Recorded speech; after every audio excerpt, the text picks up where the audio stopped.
Hi there, Kenny Jang here with the Daily KJTV. This is the place where I try to give you some helpful tips, tutorials, and resources to let you build content with purpose. Okay, so today I'm going to be responding to one of the most popular questions that I've gotten this past 2 weeks, and that is, what do we need to do in order to get started with live streaming? So I've pulled together this really quick live streaming quick start to go over a couple of things with you, and I really hope that you can take something away from it and get going, because right now the winners are going to be the ones that have bias for action. So let's just get started.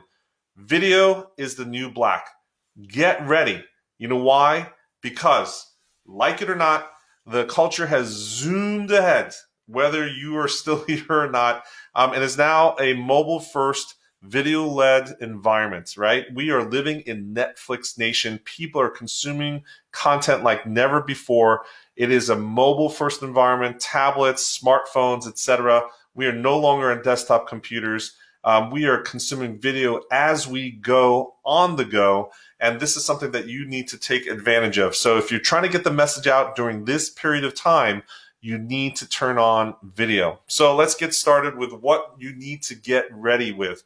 I've pulled together 4 specific categories, recommendations for some cameras, from software, lighting, and microphones at a 101 level, if not a 001 level. This is the point for you to just get started and not worry about the future and the investment, because you will intuitively know when you need to upgrade any of these pieces as we go. So the first part is cameras. Let me just highlight some camera options for you.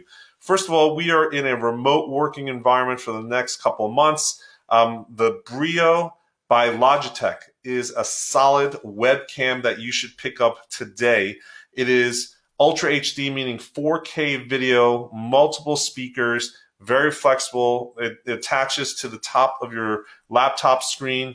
I actually have a little bit older version that I'm recording this with right now. It's just an HD 1080p version of it, the 920 or 960, 920, I believe.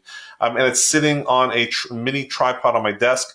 But it is just a really solid webcam, and you could use this to make talking head videos just like this. Next one is a camcorder. They don't sell many these days, but if you're going to look at one, I would say the Canon Vixia model HF R800. The Vixia line is a great one because it allows for audio inputs. It is HD. You can get the videos off easily and edit. You don't need to go fancy. The reason why I like this option for beginners is because everyone knows how to basically hit record on a camcorder. It doesn't need you to learn the complexities of a DSLR. DSLRs are nice and sexy, but you don't need that power for most of the things that you're going to do at your desk in your home office while we're weathering this period of time. Next one, your smartphone. You've got $1,000 camera in your pocket. If you're following along with the daily KJTV vlog that I post natively to LinkedIn and syndicate to other places, you'll understand that I am now capturing, shooting, editing, and publishing all these videos right off of my iPhone. Not doing anything on the desktop, laptop, not outsourcing, etc. I actually went at one point to get a GoPro Hero 7 Black. I was thinking going to the DSLR, but I actually came back because this is enough. It's more than enough. I can actually shoot 4K video on this at this point, right? So you need to think about what you have. Bias for action is the thing that's going to get you across the finish line. Number 2 category is software. Let's talk about software for live streaming. If you're going to live stream this Sunday, the thing that you need to look at is the Church Online platform. We call it CHOP affectionately. So Church Online platform is put out by Life.Church, the makers of YouVersion app. They've spent hundreds and hundreds of $1,000s on this platform. It is completely free. They've got tons of developers and support behind it. And I would say thousands of churches are using it right now. And even at the peak, in this recent weeks, I've heard that the stability has been really good. This is something that you need to look into first because it is completely free.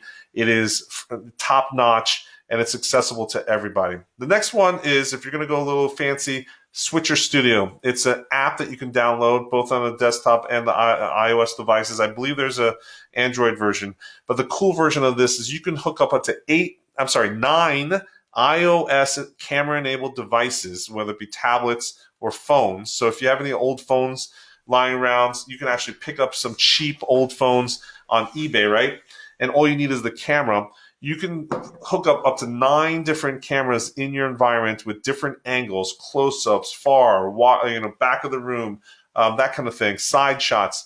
And then with a tap of the screen, you can change the scene, the camera shot that's being streamed live. You will instantly become a TV producer. Very affordable. Look at it, Switcher Studio. The next one is a little bit more complex, a little bit higher learning curve. It's called OBS Studio. OBS Studio is free. It's completely open source. It's stable, and it's built for video recording and live streaming. So you can download it. It's available both on Mac and Windows. There's a lot of tutorials on YouTube on how to step-by-step get started and up and running. I would say that there is a little bit of a learning curve for this platform, but it is free and robust, and you can do a lot of tricks with this. It will take you a long way. Many churches and organizations are using this as their mainstay for live streaming. So those are some options just to get started.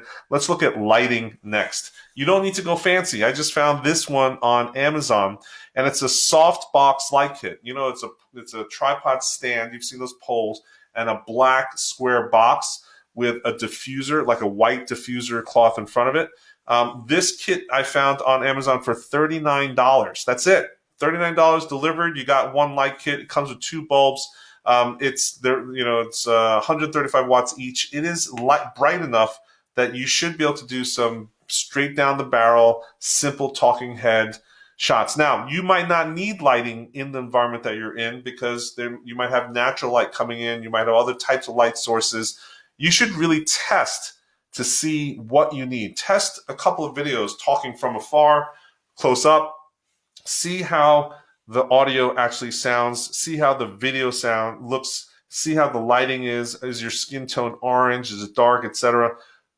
That's going to determine if you want a light kit. Now, if you want to go a little bit more fancy than this, typically you need a 2 or 3 point lighting kit to actually get rid of shadows and all that kind of stuff.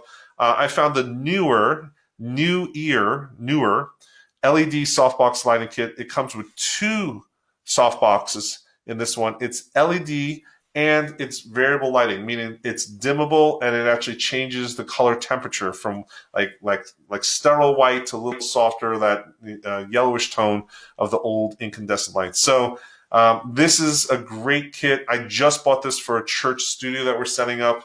It's affordable. It's actually very affordable. If you talk to any pro video person, they'll see that the price on this and what you get, they'll say this is a good value. There's a reason why people are picking up kits like this to get started. So that's lighting. Microphones in the 3-legged paradigm of AVL. Sean Cannell says AVL, audio, video, lighting. The most important thing actually is not your video and not your lighting. It is your audio. As long as you have clean audio, people will stick with you throughout the video, and that's what you want people to do. So let's look at some microphones. The very, very basic one, if the native mic on the iPhone is not good enough, is to get a lavalier mic, right? Something for your lapel. You clip it onto your shirt or on your jacket or your collar. And there's one here that has an easy clip-on. It's actually about 80 inches, which is over 6 feet. And it's something that you can try for a mere $26, $25.99. If you want to go fancy, you can get a splitter and have 2 mics coming in if you have an interview style type of video that you guys are doing. But this is a corded, simple version to just get you started. This is really something that everyone can afford and try out. If you want to go further, that's to try to get the Saramonic Blink 500. It is a wireless solution. Basically, the base plugs into the base of your phone. This one is a USB-C version because I was looking for one that I could use with my new iPad Pro, which only has a USB-C input now. But they have a Lightning kit version as well. And the thing I like about this kit is it has 2 receivers. My friend Ed actually has this demonstrated with me. It's really cool. You can adjust the input volume on each of the 2 units. So if one is higher than the other, you can change them. And then the other thing that's great is each unit has a clip that you can clip. They are a little bit bulky, but if it doesn't look great, you can actually not use the built-in mic. You can actually plug in the old school 3.5 millimeter corded mic and clip it on and use it as a mic pack that way. So the other great thing is this doesn't need a special app like many attachments do. Sometimes you have an attachment of some sort and you need to use that attachment's specific app to work.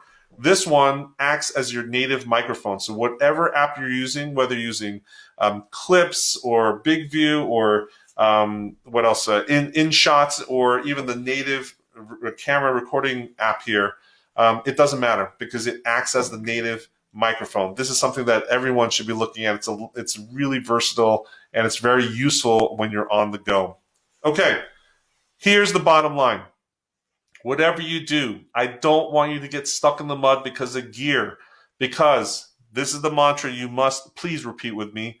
Version 1 is better than version none. Say it 5 times to yourself every single morning. Version 1 is better than version none. In this day and age, in this period of time, in this chapter of 2020, the prize will go to those that have bias for action.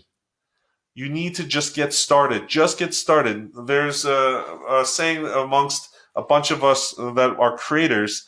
We like to say, if you're not embarrassed by the first video that's in your YouTube channel or the first video that you created back way then something's wrong. Sometimes we all get trapped by this curse of perfectionism, and this is not the time to be shackled by that. So version 1 is better than version none. Hopefully this is helpful. You've got some options to think about for your camera, for your software, for your lighting, and for your audio. Now is the time to get out and go. And even before all that stuff arrives, you can get on Amazon and order today. It'll be there tomorrow, the next day. However, start something today. Do me a favor, pull out your phone and record a talking head video as a practice in response to this video. Post it and tag me. I'd love to see what you're doing. I'll do a response video back. But the whole point is just get going, because you got to start getting comfortable in front of the camera, because we are living in Netflix nation, and this is the time where video is the new black. Let me know if this is helpful. Let me know what other type of resources you want me to build and share with you, other people you want me to help get interviewed so you can learn more about different categories of topics. But hopefully this specific resource on live streaming, is this QuickStart guide, will give you some confidence to pick up some gear and start recording this week ahead. I'm Kenny Jang. Thanks for watching.